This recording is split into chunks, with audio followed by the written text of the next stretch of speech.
भर की बड़ी खबरों के साथ ग्रैंड न्यूज में आपका स्वागत है। नमस्कार, मैं हूं अमृता। आगे बढ़ने से पहले एक नजर डालते हैं आज की हेडलाइंस पर। सटोरियों पर बोधघाट पुलिस की बड़ी कार्यवाही।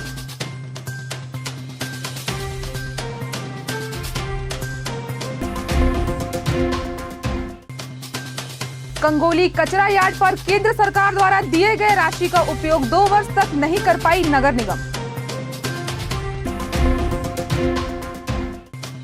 स्नातकोत्तर महाविद्यालय में एनएसयूआई द्वारा 2 दिवसीय अनशन खत्म।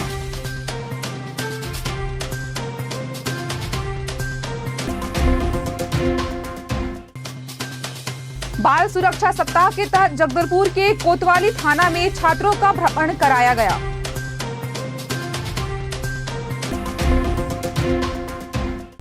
अब खबरें विस्तार से। जगदलपुर शहर में सट्टा का खेल खेलाया जा रहा है।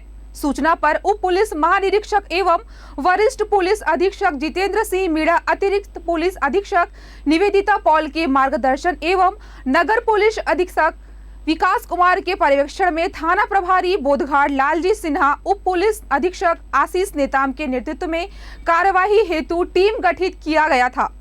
उक्त टीम के द्वारा जगदलपुर के नया bus stand, Shanti Nagar ward, railway station के पास संजय गांधी वार्ड एवं बोधघाट चौक में कुछ संदिग्धों की पहचान कर रेड कार्यवाही किया गया।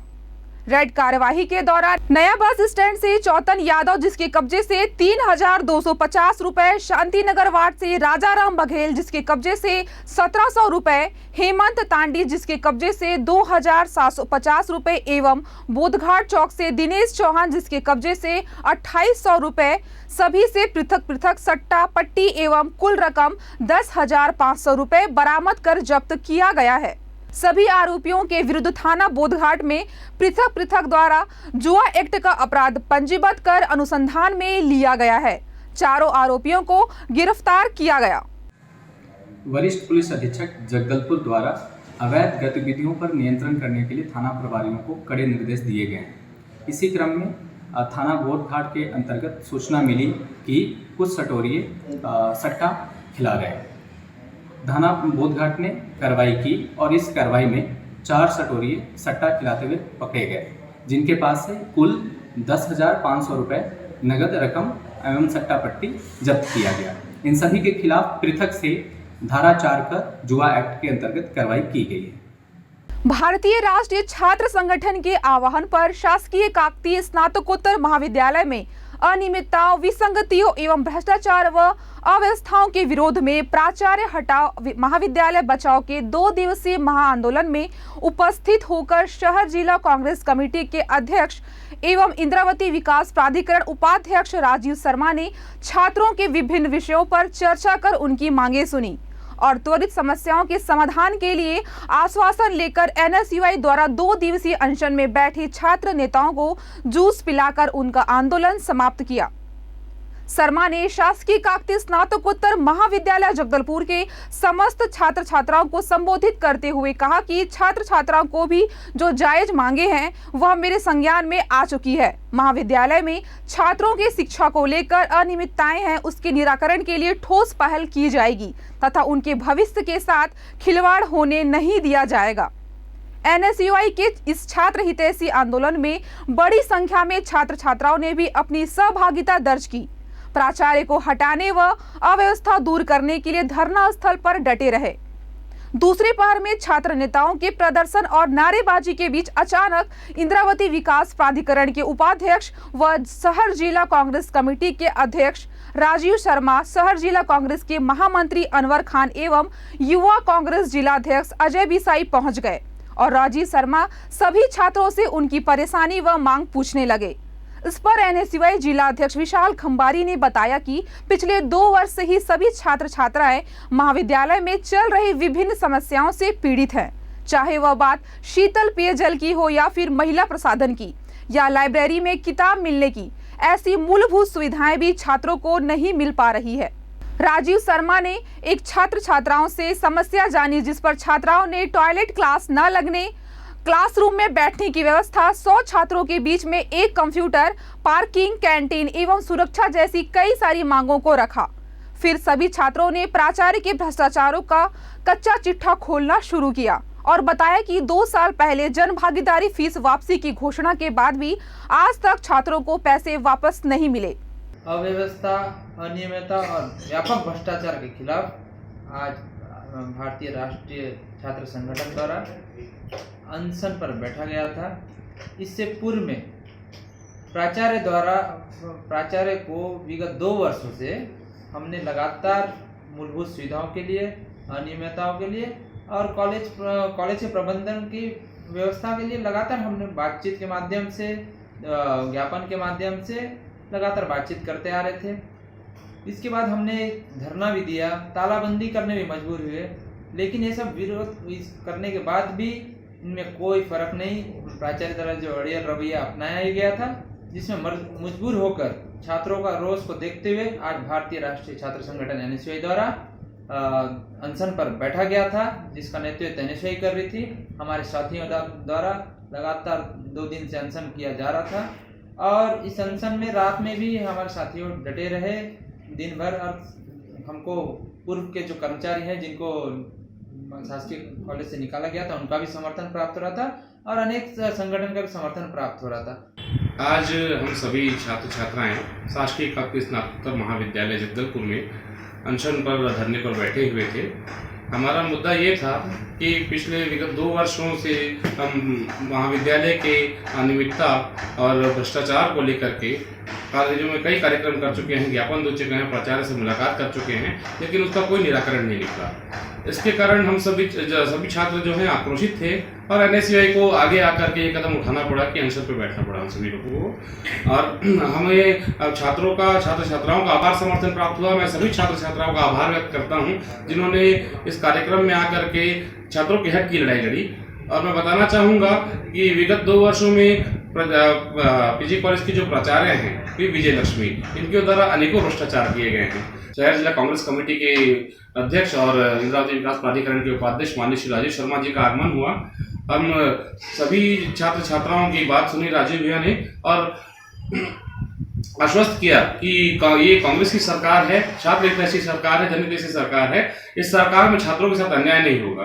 बाल सुरक्षा सप्ताह के तहत बस्तर में वरिष्ठ पुलिस अधीक्षक जितेंद्र सिंह मीणा के नेतृत्व व अतिरिक्त पुलिस अधीक्षक निवेदिता पॉल के मार्गदर्शन में बाल सुरक्षा सप्ताह मनाया जा रहा है, जिसे देखते हुए आज माउथ लिटरेरा स्कूल के 100 बच्चों से अधिक बच्चों ने सिटी कोतवाली, जहां बच्चों को पुलिस अधिकारियों ने कोतवाली में होने वाले कार्यों को बच्चों को समझाया।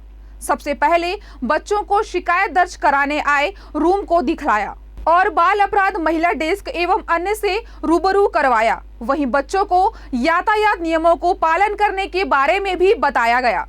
पहली बार सिटी कोतवाली पहुंचे इन बच्चों को सब जानकारियों को देखकर सुनकर हैरान रह गए। सिटी कोतवाली थाना प्रभारी एमन साहू ने सभी बच्चों के मुंह मीठे भी कराए। वहीं स्कूली छात्रों ने बताया कि हमें पुलिस ने वह बातें बतलाई जो आज हम नहीं जानते थे। यहाँ आकर हमें बहुत अच्छा लगा। CSP विकास कुमार ने बताया कि बाल सुरक्षा सप्ताह के दौरान बच्चों को सिटी कोतवाली में होने वाले कार्य कैसे करते हैं, इन सभी बच्चों को अवगत कराया गया और कहा कि पुलिस आप सबकी मित्र है। उप पुलिस अधीक्षक गीतिका साहू के द्वारा साइबर सेल व 112 की जानकारियों के बारे में अवगत कराया गया। So who is going to come and address that? Why are we here? Who will tell, sir? Please come. Amrita? Good morning, sir. So we are here because like today, this is the child spirit. We are we are awareing everyone that what is child abuse and we should not do we should not happen. Like child abuse should not happen. हम लोग child day celebrate कर रहे हैं और उनके जो सुरक्षा के लिए जो कानून बनाए गए हैं, जो सुरक्षा के लिए पुलिस ने उपाय किए हैं, उन सभी पुलिस स्टेशन विजिट करेंगे। तो पुलिस स्टेशन कैसे काम करता है, ठीक है, वहाँ के कौन कौन से अधिकारी होते हैं, किन अधिकारियों का क्या काम होता है। 9वीं की छात्रा हूँ माउंट लिटरेरा जी स्कूल से। आज हमारे स्कूल ने एक बहुत बड़ी रैली की थी चाइल्ड प्रिवेंशन अब्यूज़ के बारे में, और फिर उसमें हमने बहुत सारी अवेयरनेस फैलाई कि चाइल्ड प्रिवेंशन अब्यूज़ नहीं होना चाहिए। फिर हमें सिटी कोतवाल भी लाया गया, यहाँ का जो पुलिस स्टेशन है उसमें हमें जो पुलिस अंकल है उनने भी हमें बहुत सारी चीज़ें बताई। उनने हमें बताई कि FIR कहाँ दर्ज करवाना है, महिला से रिलेटेड कुछ भी है या गुड टच बैड टच के बारे में एक अलग एरिया होता है, हमें वहाँ भी दर्ज करवाना चाहिए। उनने हमें थाना दिखाया कि हर एक पुलिस स्टेशन में 2 थाने होते हैं, एक मेल्स के लिए होता है और एक फीमेल्स के लिए होता है। उनने हमें ये भी बताया कि जितने भी रिपोर्ट जो भी है वो कहाँ रखी रहती हैं, और भी हमें बहुत सारी नॉलेज पता चली। अभी हमें ट्रैफिक पुलिस के बारे में ट्रैफिक रूल्स के भी बारे में उन्होंने हमें बताया कि जब भी हम अगर बच्चे हैं तो हमें हेलमेट लगा के चलाना चाहिए गाड़ी, और कुछ भी हमें अपमान नहीं करना चाहिए। जो भी पुलिस वाले बोलते हैं हमें हमेशा बताना चाहिए, और जो पुलिस वाले उनका नंबर 102 है, और अगर कुछ भी चाइल्ड हेल्पलाइन के रिलेटेड कुछ भी है तो हमें 1098 में हमें फ़ोन करना चाहिए। वरिष्ठ पुलिस अधीक्षक के नेतृत्व में बाल सुरक्षा सप्ताह का आयोजन किया जा रहा है। इस दौरान आज बच्चों के लिए थाना भ्रमण का कार्यक्रम रखा गया था। आज माउंट लिटरा जी स्कूल के बच्चे थाना कोतवाली भ्रमण करने के लिए आए हुए हैं। बच्चों को थाना कैसे फंक्शन करता है, थाना में कौन कौन सी शाखाएं होती हैं, उनके बारे में उनको जानकारी दी जाएगी। उसके अलावा बच्चे थाना यातायात भी विजिट करेंगे। वहाँ यातायात नियमों को पालन कराने के लिए जो उपकरण इस्तेमाल में लाए जाते हैं उनकी जानकारी दी जाएगी। इसके बाद बच्चों को पुलिस कंट्रोल रूम भी भ्रमण करवाया जाएगा, जहां उनको दिखाया जाएगा सीसीटीवी सर्विलेंस, डायल 112 के बारे में बताया जाएगा। इसके बाद उनको महिला थाना का भी भ्रमण करवाया जाएगा और CSP ऑफिस का भ्रमण कराया जाएगा, ताकि वो जान सकें कि पुलिस एज ए होल कैसे फंक्शन करती है। इसके अलावा बच्चों को good touch bad touch POCSO act के थोड़े से अंश के बारे में बताया गया, जिससे कि वो अपने अधिकार को जान सके और अपने आप को कैसे सुरक्षित रख सकते हैं, कैसे वो कानून का सहारा ले सकते हैं। अगर उनके साथ कोई भी आपराधिक गतिविधि हो गई है तो कैसे वो पुलिस का सहारा लेकर या डायल 112 को डायल कर कैसे अपने आप को सुरक्षित महसूस कर सकते हैं, सुरक्षा ले सकते हैं, इसके बारे में बताया गया है। बस्तर रेंज पुलिस महानिरीक्षक सुंदर राज पी द्वारा संभाग के समस्त एवं उप संचालक अधिकारियों की बैठक ली गई। तब जाकर विभिन्न न्यायालय में दोष मुक्त हुए 891 प्रकरणों की दोष के आधार पर समीक्षा की। अग्रिम कार्यवाही हेतु संबंधित पुलिस अधीक्षकों को आवश्यक दिशा निर्देश पारित की गई। बस्तर संभाग के न्यायालयों में अभियोजन के दौरान समय पर गवाहों की पेशी तथा समन्स वारंटों की नियमित रूप से तामीली के संबंध में पुलिस महानिरीक्षक द्वारा उप संचालक अधिकारियों से चर्चा की गई। रोटरी क्लब ऑफ जगदलपुर एवं helping hand charitable Jain social group Navanagar Jamnagar के मार्गदर्शन में निःशुल्क कृत्रिम हाथ एवं पैर प्रत्यारोपण कैंप 16 नवंबर से 20 नवंबर तक जगदलपुर के रोटरी क्लब हॉल में कृत्रिम पैर अमेरिका में बने पेटेंटेड डिजाइन वाला प्रभा फूट लगाने का 4 दिवसीय शिविर लगा हुआ है। रोटरी क्लब ऑफ जगदलपुर के अध्यक्ष हनी बरबटिया ने बताया, प्रत्यारोपण शिविर में पूरे छत्तीसगढ़ से पहुंचे लाभार्थियों के 125 पैर एवं 50 कृत्रिम हाथ लगाए जाएंगे। 4 दिनों के शिविर में रजिस्ट्रेशन एवं नाप लिया जाएगा एवं 1 दिन लगने के बाद इनको कृत्रिम हाथ और पैर में काम करने चलने के लिए अभ्यास कराया जाएगा। ये कृत्रिम अंगों के प्रतिदान के लिए सेवा का कार्य किया जा रहा है, जिसमें पैर जो पुरानी पद्धति से बनते थे, जिसमें आदमी उठ बैठ नहीं सकता था, इसमें आदमी आराम से उठ बैठ सकता है, साइकिल चला सकता है, और जिनके हाथ लगेंगे वो कंप्यूटर ऑपरेट कर सकता है, अगर पढ़ा लिखा है तो साइकिल चला सकता है, पियानो बजा सकता है, मतलब दैनिक अपने जीवन में वापस अपनी पुरानी शैली पे वो आ सकता है। ये एक प्रयास हमारे Bastar chamber rotary club of Jagdalpur द्वारा किया जा रहा है। बस्तर में कहाँ से यहाँ पे लोग आए हैं, पूरे अपने बस्तर से भी लोग आए हैं, इसके अलावा पूरा छत्तीसगढ़ और उड़ीसा से लोग आए हैं कुछ। वैसे अप्रोच हमारे पास लगभग पूरे हिंदुस्तान से थी लोगों को लगाने के लिए इस किस्म से। नगर निगम जगदलपुर शहर से कचरों का संग्रहण कर कंगोली के कचरा यार्ड पर फेंकती है। इस पर केंद्र सरकार द्वारा 2 वर्ष पूर्व लेगेंसी वेस्ट निष्पादन के कार्य हेतु 2 करोड़ रुपए से अधिक की राशि दिया गया था। भारतीय जनता युवा मोर्चा के जिलाध्यक्ष अविनाश श्रीवास्तव पहुंचकर वहां की स्थिति का जायजा लिया। वहां पड़े कई टन कचरों को जलाया जाता देख युवा मोर्चा जिलाध्यक्ष अविनाश ने प्रतिक्रिया देते हुए कहा कि इस कचरे के आग से उठ रहे जहरीले धुएं से आसपास रह रहे वार्डवासियों पर स्वास्थ्य व जान का खतरा मंडरा रहा है। वार्डवासियों को स्वयं के घर पर भी सांस लेने में कठिनाई हो रही है। इस धुएं की वजह से लोग धीरे धीरे मौत के कुएं में जा रहे हैं। कई दिनों से वहां की जनता स्थानीय कांग्रेस सरकार के जनप्रतिनिधियों से इस समस्या के निदान के लिए गुहार लगा रही है, किंतु इन प्रतिनिधियों के उदासीन रवैये की वजह से अब तक जनता परेशान है। अविनाश ने कहा कि 2 वर्ष पूर्व केंद्र सरकार द्वारा दिए गए इतनी बड़ी राशि का उपयोग नगर निगम द्वारा नहीं किया जा सका है, जिससे वहां पड़े कचरों को निष्पादित किया जा सके। इससे यह प्रतीत होता है कि नगर निगम की कांग्रेस सरकार केंद्र सरकार की योजनाओं को रोक रही है, जो कि बेहद ही निंदनीय और चिंतनीय विषय है। कि जगदलपुर शहर से जो नगर निगम कचरा एकत्रित करती है उसे इस यार्ड पर लाके डंप करती है। विषय ये है कि इस कचरे की जो यार्ड पर केंद्र सरकार द्वारा लेगेसी वेस्ट निष्पादन के लिए लगभग करोड़ रुपए 2,14,13,000 राशि दी थी, लेकिन आज दिनांक तक 2 साल बाद भी लेगेसी वेस्ट निष्पादन का कार्य यहाँ पर प्रारंभ भी नहीं हुआ। अब इस कचरे की ढेर को समाप्त करने के लिए आग लगा दिया जाता है और उस आग से फूट रहे जो धुएं आप देख रहे हैं आपके सामने है, वो धुआं यहाँ पर रह रहे वार्ड वासियों के घरों तक जाता है। भिलाई इस्पात संयंत्र के टेनिस कॉम्प्लेक्स सिविक सेंटर में वर्ल्ड टेनिस टूर का आयोजन 21 से 27 नवंबर तक होगा। इसमें 13 देशों के खिलाड़ी शामिल होंगे। छत्तीसगढ़ के मुख्यमंत्री भूपेश बघेल ने खिलाड़ियों के लिए बेहतर से बेहतर अपॉर्चुनिटी दिला रहे हैं, इसलिए दोबारा छत्तीसगढ़ के भिलाई में अंतर्राष्ट्रीय टेनिस टूर्नामेंट आयोजन किया जा रहा है। अंतर्राष्ट्रीय टेनिस टूर्नामेंट अब भिलाई में देखने को मिलेगा।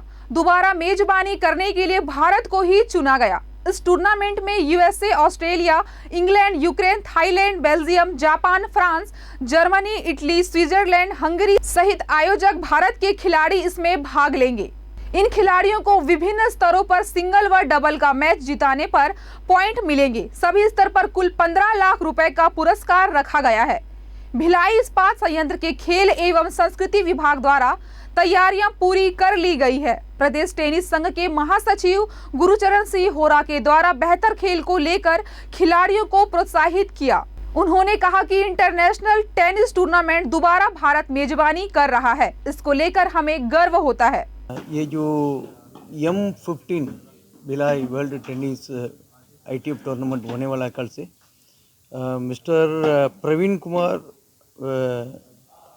ITF का जो ये है ऑफिसर है, ये आए हुए हैं भुवनेश्वर से आए हुए हैं। मिस्टर अभिषेक मुखर्जी ITF सुपरवाइजर। ये सब क्या इंटरनेशनल लेवल में जो हो ही रहा है, करीब 28 कंट्री से टोटल यहाँ आ रहे हैं, भाग ले रहे हैं। ये दूसरा बार ये टूर्नामेंट यहाँ पर आयोजित हो रहा है। पहली बारी 2017 में हुआ था, उसके बाद ये हो रहा है और बहुत गर्व का बात है कि हमारे इंडिया में इतने सारे इंटरनेशनल टूर्नामेंट्स हो रहे हैं, जिससे हमारे लॉट ऑफ इंडियन प्लेयर्स को बेनिफिट होता है, प्लस इंटरनेशनल प्लेयर्स को तो बेनिफिट होता ही है। तो इस टूर्नामेंट से सब प्लेयर्स को वर्ल्ड रैंकिंग मिलता है, जो वर्ल्ड रैंकिंग प्लेयर्स को अपने रैंकिंग सुधारने में सहायता मिलती है और जिससे वो फर्दर ATP टूर और ग्रैंड स्लैम लेवल में खेलने के लिए आगे जाते हैं। तो इस टूर्नामेंट में जो विनर होगा उसको 15 ATP पॉइंट्स मिलेंगे और जो रनर अप होगा उनको 8 ATP पॉइंट मिलेगा। तो इस तरह से पॉइंट्स उनको मिलता है और वो इस तरह से अपनी रैंकिंग सुधारते हैं और फर्दर और बड़े बड़े टूर्नामेंट में पार्टिसिपेट करते हैं। प्राइज़ मनी इस टूर्नामेंट का है $15,000 US, जो टोटल प्राइज़ मनी है। चैम्पियन को मिलेगा $2,160 और उसके हिसाब से धीरे धीरे घटता जाता है। फर्स्ट राउंड लूज़र को भी प्राइज़ मनी मिलता है। तो ये प्रोफेशनल टूर्नामेंट है, एमेचर टूर्नामेंट नहीं है और सारे प्रोफेशनल्स प्लेयर यहाँ पर खेलेंगे। इंडिया के टॉप प्लेयर्स खेलेंगे और वर्ल्ड रैंकिंग के बहुत से कंट्री के प्लेयर्स आ रहे हैं, वो लोग भी खेलेंगे। तो काफ़ी एक्साइटिंग टूर्नामेंट होने की आशा रखते हैं हम लोग। भिलाई स्टील प्लांट और Bhilai steel plant tennis complex के इंचार्ज राजेश पाटिल को छत्तीसगढ़ टेनिस एसोसिएशन की तरफ से धन्यवाद देता हूं कि उन्होंने एक सोल एफर्ट करके इतना शानदार अरेंजमेंट इस ITF world tennis tour M15 के लिए किया है। इस टूर्नामेंट का इनॉग्रेशन 21 तारीख को 9:30 बजे इसी टेनिस कॉम्प्लेक्स में होगा, जिसमें भिलाई स्टील प्लांट के ED साहब के मुख्य अतिथि के रूप में उपस्थित होने की संभावना है। रायगढ़ में आयोजित श्रमिक सम्मेलन में जिले के सैकड़ों श्रम हितग्राहियों ने भाग लिया। इस अवसर पर छत्तीसगढ़ भवन एवं अन्य सन्निमान कर्मकार कल्याण मंडल के अध्यक्ष सुनील सन्नी अग्रवाल के हाथों 1,41 लाख की राशि चेक के माध्यम से प्रदान की गई। आयोजन में पंजीयन शिविर भी लगाया गया था, जिसमें दर्जनों श्रमवीरों ने निःशुल्क पंजीयन करवाया। रायगढ़ शहर के ऑडिटोरियम हॉल में श्रमिक सम्मेलन 2022 सफलतापूर्वक संपन्न हुआ। इस कार्यक्रम में पूरे जिले के सैकड़ों श्रमिकों ने हिस्सा लिया। श्रमिकों के लिए निःशुल्क पंजीयन शिविर भी लगाया गया था। छत्तीसगढ़ भवन एवं अन्य सन्निर्माण कर्मकार कल्याण मंडल द्वारा संचालित कल्याणकारी योजनाओं के तहत मुख्यमंत्री निर्माण श्रमिक निःशुल्क कार्ड योजना, मिनी माता महतारी जतन योजना, नैनीहाल छात्रवृत्ति योजना, नौनी सशक्तिकरण सहायता योजना के तहत अध्यक्ष सुशील सन्नी अग्रवाल द्वारा 1,41 लाख रुपए की चेक के माध्यम से वितरित किया गया। श्रम सम्मेलन के माध्यम से जो है श्रमिकों को कैसे योजनाओं का लाभ मिल रहा है नहीं और किस तरीके से हम श्रम विभाग जो है कार्य कर रही है यहाँ पर, निश्चित तौर पर हमारे सभी श्रमिक भाई बहन यहाँ पर श्रम विभाग जो है माननीय मुख्यमंत्री जी की जो श्रमिक हितैषी योजनाएं हैं उन योजनाओं का सही तरीके से क्रियान्वयन हो रहा है और योजनाओं का लाभ रायगढ़ जिले में सभी प्रत्येक मजदूरों को मिल रहा है। निश्चित तौर पर माननीय मुख्यमंत्री जी ने श्रमिकों के लिए जो योजनाएं चला रहे हैं, विगत 4 वर्षों से माननीय मुख्यमंत्री जी जिस तरीके से छत्तीसगढ़ शासन कार्य कर रही है, चाहे विभिन्न योजनाएं हैं, चाहे हर विभाग हो, आज माननीय मुख्यमंत्री जी सभी जो श्रम विभाग में डायरेक्ट डीबीटी के माध्यम से हितग्राहियों को डायरेक्ट पैसे दे रही है। यानी कि जो पूर्व में जो भारतीय जनता पार्टी की जो सरकार हुआ करती थी वो लोगों को कैश देना या सामग्री बांटना, इसमें क्या है कमीशन खोरी और ये सब चीज़ों में हमारे श्रमिक भाई को लाभ नहीं मिलता है, लेकिन आज सीधे डायरेक्ट डीबीटी के माध्यम से उनको सीधे लाभ मिल रहे हैं और प्रत्येक मजदूरों को लाभ मिल रहा है। ग्रैंड न्यूज में आज बस इतना ही। फिर मुलाकात होगी कुछ और खबरों के साथ। तब तक के लिए मुझे दीजिए इजाजत। नमस्कार।